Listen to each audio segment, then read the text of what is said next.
Hello दोस्तों, खोज channel में आपका स्वागत है।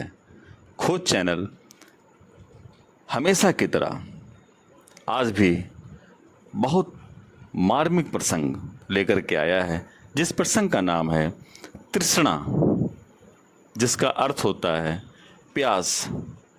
तो दोस्तों, चलते हैं खोज भक्ति के मार्मिक प्रसंग की तरफ। और उससे पहले यदि चैनल अभी तक सब्सक्राइब नहीं किया है तो कृपया पहले चैनल को सब्सक्राइब कर लें और वीडियो को लाइक एवं शेयर करें। तो दोस्तों, चलते हैं कहानी की तरफ। तृष्णा का अर्थ है प्यास। जिसे जिस वस्तु की तृष्णा होती है उसे उस वस्तु से सुख की प्रतीत होती है। सुख क्या है?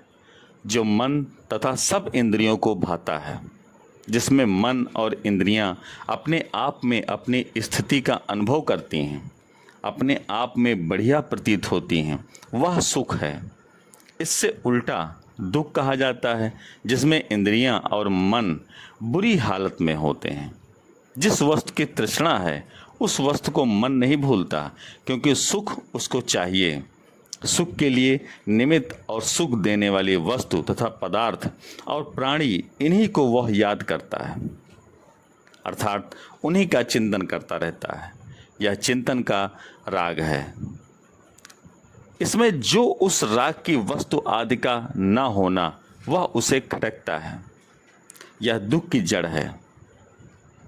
यदि यह तृष्णा मन में न हो तो वह प्राणी आनंद से निद्रा की अवस्था के समान अपने आप आनंदित रहता है। जागते ही इंद्रियों के बाहर प्रवृत्त होने पर बस पदार्थों एवं प्राणियों की खोज होने लग जाती है, क्योंकि इन्हीं के सहारे पहले सुख हुआ है। इसलिए उसी सुख को पाने के लिए मन उनका अभाव महसूस करके उन्हीं की ही कामना से, उन्हीं की खोज में लगा हुआ न जाने क्या क्या कर्म कर बैठता है, जो कि भविष्य के लिए उसी को अत्यंत दुख देने वाले भी बन जा सकते हैं। ऐसे ही कर्मों के चक्कर में न जाने वह किस किस प्रकार के जन्मों को प्राप्त होगा, और ऐसे ही किसी को पुनः पिता बनाएगा, किसी को पुत्र, किसी को मित्र, किसी को शत्रु, पुनः न जाने किन किन भय तथा शंका में पड़ा पड़ा सुख के स्थान पर दुखों की श्रृंखला ही बनाएगा। इस प्रकार जो दुख देने वाली वस्तु है वह भी मन से नहीं उतरती और हर समय चित्त में स्फुरित होती रहती है। मन उसको बार बार टालने के लिए याद करता रहता है, टालने के उपायों को सोचता रहता है। इस प्रकार द्वेष से बंधा हुआ बहता रहता है, जिससे आत्मा के ज्ञान या साक्षात्कार में विघ्न बना रहता है। इससे भी न जाने संसार में मनुष्य क्या क्या बनता जाता है या होता जाता है, और क्या क्या दूसरों को बनाता जाता है। कहीं झूठा, कहीं धोखेबाज, कहीं हिंसक, इत्यादि इत्यादि। यह सब भी भव तृष्णा ही है। संसार में ही होने की या संसार ही बने या बहते रहने की इच्छा, यह सब तृष्णा का ही परिवार है। सारांश यदि समझना हो तो यह जानना चाहिए कि सुख देने वाली वस्तुएं या प्राणी में जो प्रीति, प्रेम या राग या उसी का चिंतन मन में बहता रहता है, यह राग रूप तृष्णा है। और दुख देने वाली वस्तु या प्राणी, उसके प्रति उसको हटाने या दूर करने के लिए जो जन में द्वेष, घृणा और क्रोध आदि बहते रहते हैं, तथा वह वस्तु याद से नहीं उतरती है, यह द्वेष रूप तृष्णा है। राग द्वेष ये दोनों ही तृष्णा के रूप हैं। इन दोनों के होते हुए प्राणी या मनुष्य अपने आप को कहीं घाटे या टोटे में पाता है, जैसे कि उसकी कोई वस्तु खोई हुई है और पाने के लिए उसको चाह प्यास होती है। उसी का नाम है तृष्णा। इस चाह या पाने की प्यास में मनुष्य का मन और कहीं भी नहीं लगता, सिवाय उसको पाने को। इस मन के न लगने को अरति कहते हैं। यह अरति तृष्णा के साथ ही बसी रहती है, तृष्णा की ही सखी है। अरति और तृष्णा दोनों मनुष्य को अकेले में आसन पर या ध्यान में टिकने नहीं देते एवं तृष्णा के पदार्थों के लिए संसार में ही ले जाते हैं। यह तृष्णा ही दुख की जड़ है। इसको पहचानने का ही नाम अंदर की दृष्टि है। इसको देखने के लिए अथवा पूर्णता समझकर पहचानने के लिए मन को न चाहने पर भी लगाएं, और जब काफ़ी समय तृष्णा में ही मन लगे इसको पहचान गया तथा इसके दुख को सह गया तो सहते सहते यह समाप्त होने लग जाएगा।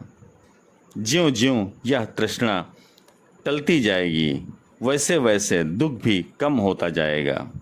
दुख कम होते होते बिल्कुल पूर्ण रूप से टल जाएगा। इसके टलते ही ज्ञान स्वरूप आत्मा, जो कि इसी से ही ढका हुआ था, प्रकट हो जाएगा और प्रकट होते ही मन पाने की वस्तु अपने में सुख स्वरूप से पाकर सदा के लिए संतुष्ट हो जाएगा। इससे उस आनंद रूप आत्मा प्रत्यक्ष रूप में मिल जाएगा और वह निर्भय हो जाएगा।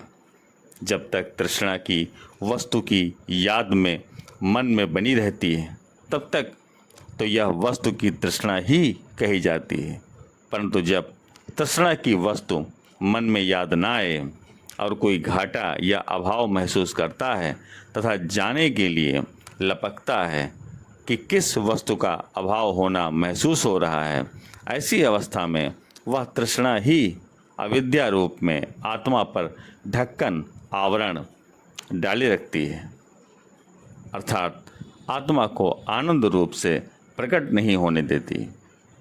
इसी कारण से आत्मा के ज्ञान तथा आनंद को ढक करके मनुष्य को संसार में ही जानने के लिए और वस्तु को पाने के लिए एवं उनके सुख द्वारा अपने को संतुष्ट करने के लिए संसार में धकेलती है और सांसारिक वस्तुओं के संस्कारों को ही जगाती रहती है।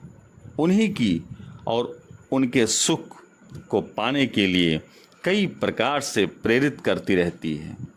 इसी से मनुष्य खोया खोया अपने कर्तव्यों को भी नहीं समझता और सत्य को तो समझना दूर ही रहा, अर्थात तृष्णा ही अविद्या रूप हो जाती है।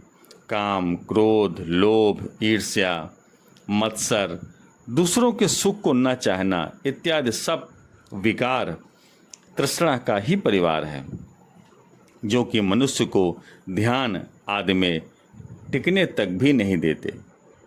अपनी आत्मा को छोड़ ब्रह्म संसार में मन का भागना ही तृष्णा का स्वरूप है।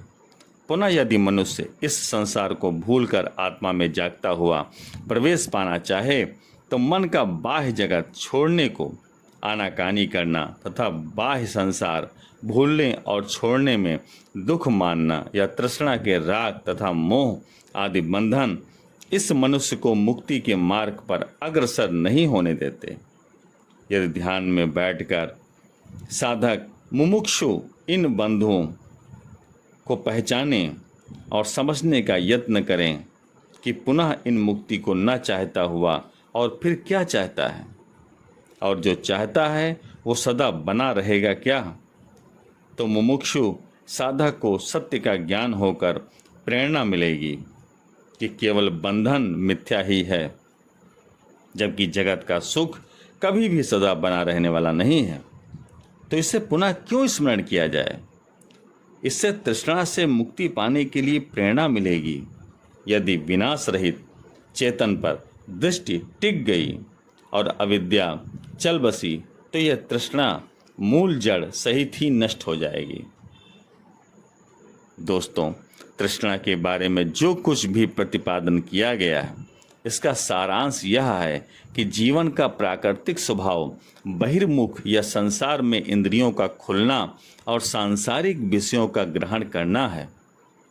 कारण रूप इंद्रियों का विषयों के साथ संबंध होने से जो सुख दुख की प्रतीत करना है, इसी कारण से मन से ये विषय कभी उतरते ही नहीं और इन्हीं विषयों से जो सुख दुख का अनुभव किया जाता है, उसी से मनुष्य अपनी मैं को प्रतीत करता है, अर्थात उन्हीं के संगम से ही मैं सुखी हूँ तथा मैं दुखी हूँ, ऐसा अपना आपा पहचानता है।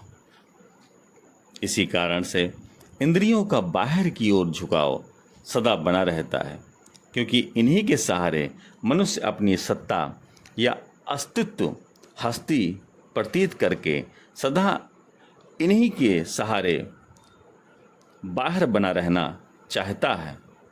जब इनको न समझे तो ऐसा प्रतीत होता है कि मैं ही खो गया। मैं रूप से उजड़ना कोई कभी भी नहीं चाहता और मैं रूप से बना रहना ही चाहता है।